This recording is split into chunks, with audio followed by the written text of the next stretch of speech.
بسم اللہ الرحمن الرحیم۔ محترم ناظرین، السلام علیکم ورحمۃ اللہ وبرکاتہ۔ حضرت نوح علیہ السلام طوفان کے موقع پر جب کشتی میں سوار تھے تو وہاں ان کو اچانک شیطان نظر آیا۔ انہوں نے کہا تو یہاں بھی پہنچ گیا، اب میں تجھے نہیں چھوڑوں گا جب تک تیرا یہ راز نہ معلوم کر لوں۔ اس کو حضرت نوح علیہ السلام نے پکڑ لیا اور فرمایا تو مجھ کو بتا کہ تو گمراہ جو کرتا ہے وہ کس راستے سے کرتا ہے۔ تو اس نے کہا 5 باتیں ہیں لیکن میں 3 بتاتا ہوں، 2 نہیں بتاؤں گا۔ حضرت نوح علیہ السلام کو اللہ کی طرف سے وحی آئی کہ اس مردود سے کہو ہمیں ان 3 کی ضرورت نہیں ہے، وہ 2 ہی بتا دے، اس لیے کہ اصل تو وہی ہے۔ حضرت سیدنا نوح علیہ السلام نے کہا مجھے ان 3 حربوں کی ضرورت نہیں ہے، وہ 2 بتا جو تو نہیں بتانا چاہتا۔ تو اب وہ مجبور ہو گیا اور کہنے لگا وہ 2 باتیں ہیں جس سے میں گمراہ کرتا ہوں، وہ ایک حسد اور ایک حرص۔ پھر شیطان کہنے لگا کہ حسد سے میں گرا اور حرص سے حضرت آدم علیہ السلام گر گئے، اس لیے کہ جب اللہ تعالیٰ نے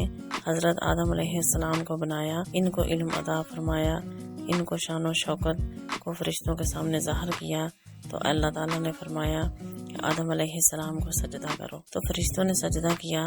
ابلیس کو تکبر نے روکا، تکبر کے بعد حسد پیدا ہوا۔ حسد اس لیے پیدا ہوا کہ ان کی وجہ سے میں اللہ تعالیٰ کی نگاہ میں گر گیا ہوں، اب کسی نہ کسی طرح ان کو بھی گرانا ہے، یہ ہے حسد۔ جب کسی کے پاس کوئی کمال دیکھیں، جب کسی کے پاس حسن و جمال دیکھیں، جب کسی کے اندر بڑائی دیکھیں، جب کسی کے اندر علم کی دولت دیکھیں، کسی کے پاس مال و دولت دیکھیں، اس وقت دل کے اندر یہ خواہش کا پیدا ہونا کہ اس سے ساری چیزیں چھن جائیں، چاہے مجھے ملے یا نہ ملے، اس کے پاس بھی نہ رہے۔ یہ ہے حسد کی بیماری۔ یہ حسد اللہ کی نگاہ میں بہت بری چیز ہے۔ شیطان نے سوچا اللہ نے ان کو اتنا اونچا بنایا ہے، ان کو مٹی سے پیدا کیا ہے اور مجھے آگ سے بنایا ہے، تو ان کو بھی گراؤں گا۔ اور حضرت آدم علیہ السلام کو بھی جس درخت سے منع کیا گیا تھا جا کر اس کو کھا لیا تھا، اس لیے کہ شیطان نے قسم کھا کھا کر ان سے کہا کہ میں آپ کو اللہ تعالیٰ کی قسم کھا کر کہتا ہوں کہ اس درخت کے کھانے کا بہت فائدے ہیں، آپ اس کو کھا لے ہمیشہ زندہ رہیں گے۔ تو انہوں نے حرص میں آ کر کھا لیا۔